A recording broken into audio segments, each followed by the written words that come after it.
Lalaki translation. Hi! Ayan, so tomorrow, not tomorrow. Today we went to Simply Cake Bomb. And we saw some anchors in the screens. On the screen. Simply Contour, and then they had Science HORI7 on sa in their screens, and we really felt the support, even though you weren't really there. You were still there because Zoom meeting. Yeah, it was like a Zoom meeting for everyone. And thank you so much for supporting. And I don't think it's just them. I think a lot of people really look forward to our Sumayaw Sumunod stage being performed in Korean music show, because this is what we really were looking forward to since we released the song. We really wanted to perform Filipino lyrics. It's our first time, right? Like really our first time singing in our language in a Korean music show, because our title tracks from before just had Korean and English. So it's our first time doing it with Filipino lyrics, and it's just fun that we got to do that. Bumabagyo daw sa kanila. Bagyong Enteng. Always be safe. Find shelter. If you don't have shelter, find one. We will be your shelter. I think it's very rainy in the Philippines, because it's also kind of raining in here sa Korea lately, which na-surprise din kami. So, hope you're all staying safe. And if you're feeling down, listen to Sumayaw Sumunod. Yeah, it makes you feel good. And it will make you feel like summer again. Yeah. Hey! You were watching. Ang cute ni Kyle dito. Do you have any questions about our first experience? Yeah. Well, you can ask in the comments and we'll answer some. Yes. But don't you try. You all look so happy while performing. Were you guys happy? Yeah. I was super happy. We did 3 takes. First kasi rehearsal, and then another rehearsal, and then the real actual thing. Yes. Tapos, yun, okay naman. So you're wondering what's behind the... I'm not malungkot. Oh! This is... mirror. It's mirrored kasi. Pwede ba siyang mirror dito? Ano ko rin Pwede siya i-mirror. Basta Sumayaw Sumunod. First music Let's show the screen. Wayamos Sumayaw Sumunod! First music show! The Philippine flag, and this is the South Korean flag. And then there's some bling bling there. Bling bling. Yeah, bling bling. Yeah, and we really just wanted to, celebrate this day. I'm not. Before it ends. Or has it ended? No, not yet. It's not. I did. Last night, Almost. It's not yet ended, yeah. So, thank you so much for supporting. Yes, thank you so much. May question ba sila?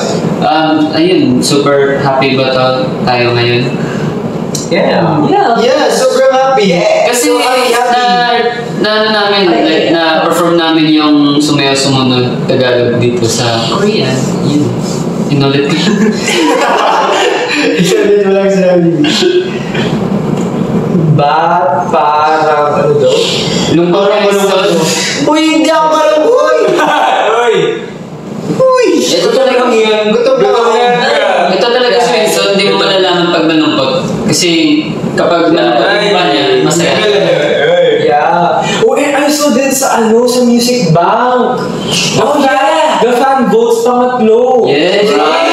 Guys, you guys are insane. Thank you. Yeah, in the best way. You guys are crazy. Lovey-dovey. We were alongside Zero Base One. Zero Base One and the Seraphim something. Oh my god. Yeah. And Zero Base One. I don't know what the results are right now, but like when we looked at it earlier, kanina mga 1 or 2 hours ago, we saw that result and we're so thankful to our anchors who really keep supporting us. And syempre sa Dream Rookie then we saw how you guys really fought through. And kasi nung una pa lang with the photo is with all the preliminary votings and stuff. Kasi alam mo since 2 months? Second month na yun yung voting na yun. So, alam ko lahat sila ay nag-hirap for that. So, thank you so much to all those who voted for that too. And I hope you guys are, happy with the results. I mean, kahit hindi naman masyado favorable in us, but it still was a good fight. Yes. It was a good sport. It was a good sport. Guys, the reward isn't the destination, it's the journey. True! Journey to the Horizon! Yes. And it's always the best journey with our anchors. Kasi simula talaga dati, sila na yung laging tumutulong sa ating makadating sa mga places na hindi natin ina-expect na makarating natin. Thank you guys. Yes, thank you. True. Ang dami ulit-ulit dito. The best daw yung kwento na horror ni Kim. Oo, kanina kasi galing kami sa Original. same building. Yes. Same building lang siya with the Simply K-pop concert. Pero nakatakot talaga yun kasi grade 8 pa ata ako noon. Tapos ako lang mag-isa sa bahay. Kasi Bantayan ka lang naman. pero ako lang talaga yung mag-isa Pero sa bahay. nakakatawa kasi yung paano mo siya tinanong eh. Ayaw nga. What? Kasi yung mama ko nasa city, nagnegosyo. So ako lang mag-isa sa province. So alam niyo naman yung province, yung mga bahay parang layo. Yung madikit-dikit. Tapos yung bahay namin sobrang laki So ako lang mag-isa nun. Kaya nakakatawa talaga. So no choice naman ako. Hindi ako naniniwala sa multo daw. Ako din. Pero ako naniwala. alam mo kanina, meron pa akong kaya nag-guess ako kasi meron din akong story sa sa SM Baguio. Nag-fan signing event tayo sa SM Baguio, di ba guys? Wala akong dun. Ano siya yung cottage? Basta, yung pumunta tayong cottage, di ba? Yung kay SM.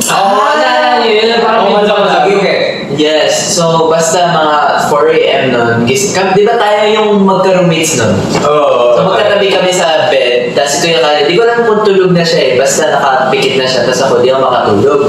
Tapos, yung nasa tabi kami ng bintana, may dumaan.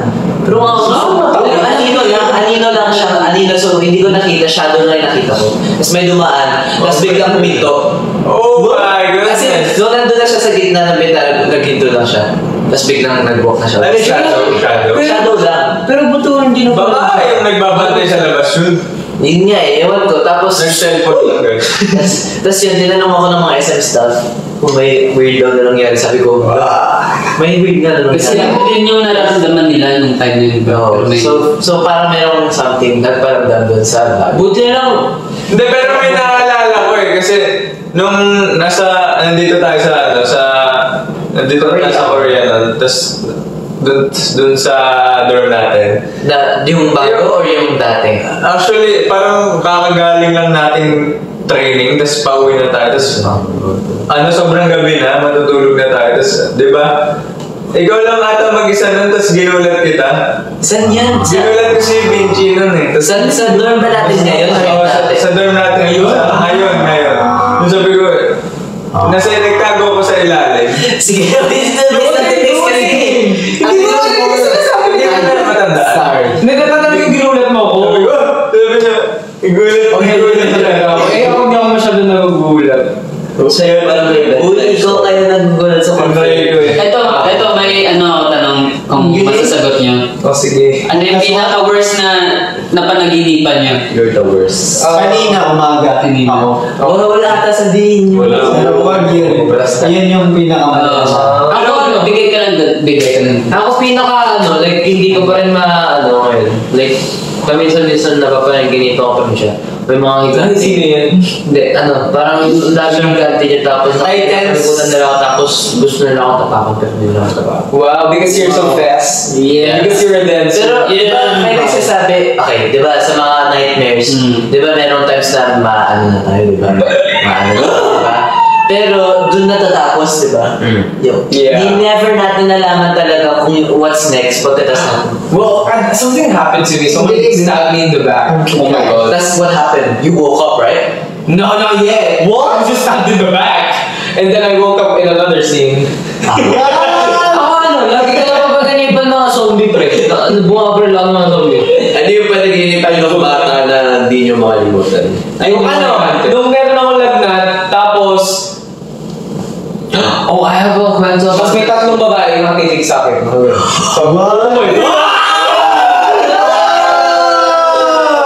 Na-imagine ko. Mas kaya talaga, promise, hindi lang nagdat ako doon. Alam mo yung parang ang init ng tapos may tatlong babae na nakagalan lang. Oh my gosh! I was like, Di na si sleep paralysis.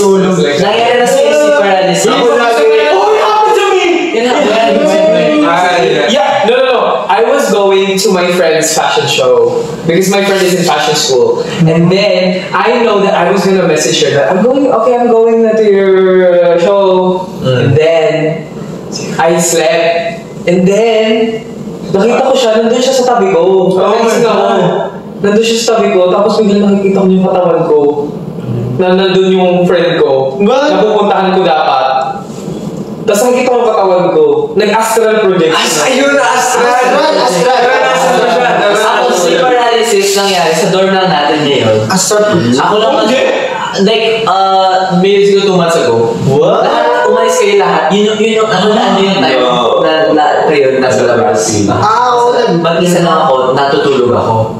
Paggising ko, Marami ka ng measures. Paggising ko, merong parang shadow figure na naglalakad papunta sa akin. Pre, ba't matagin pinag-usapan yan ba? Hindi ako makagalaw. Ganun yung feeling kapag na-sleep paralysis ka. Actually, nung pa-puberty ako, dire-diretso halos araw-araw. Grabe, ako sama talaga ng feeling. Ako sabi ko pa naranasan, pero baka mamaya maranasan ko na. Ang huwag yung gagawin. Kung gusto nyo, feeling ko kasi pag sinabi ko sa kung paano mararanasan mo eh.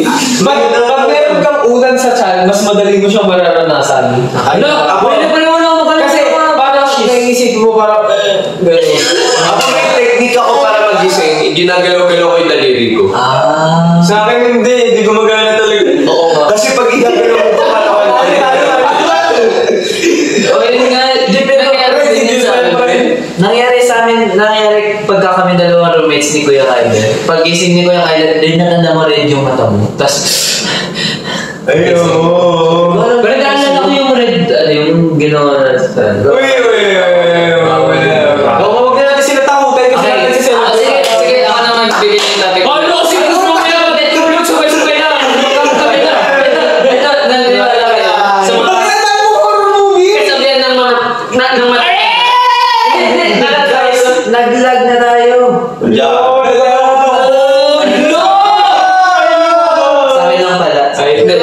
Ito, di ba marami yung sabi ng matanda kapag nananaginip ka daw, may kasabihan yun, may meaning. Lalo na kapag natatanda mo. Alam mo yung main topic natin ngayon, yung first music show, tapos Kasi naniniwala ako na the first music show dami na akong napanaginip na sabi ng matanda. bukas ka na sa live mo! Sige, bukas ka na.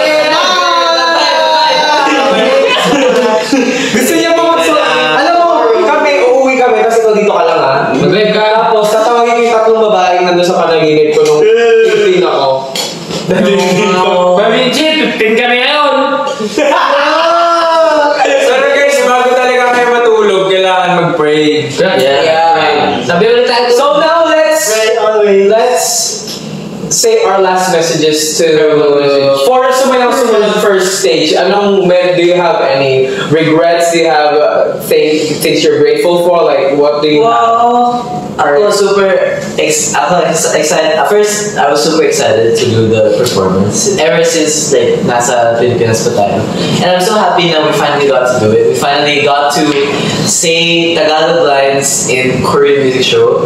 And the only thing I'm a little bit actual like maybe konting regret. Earlier in my ending fairy, I covered my face a little. Oh yeah. So next ending fairy, babawi. Show your face more. Yeah. Those are some stuff that we can't really fix on the spot. Yeah. But now that we already experienced it for the first time, we can improve for the next time. Yay. And yeah, we hope you watch out for our next stages as well for Sumunod.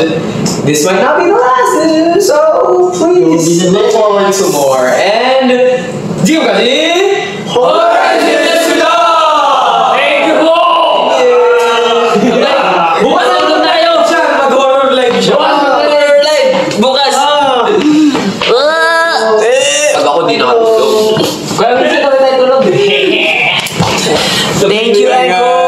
You guys are so strong. Yeah, we love you. Yeah. We love you, everybody.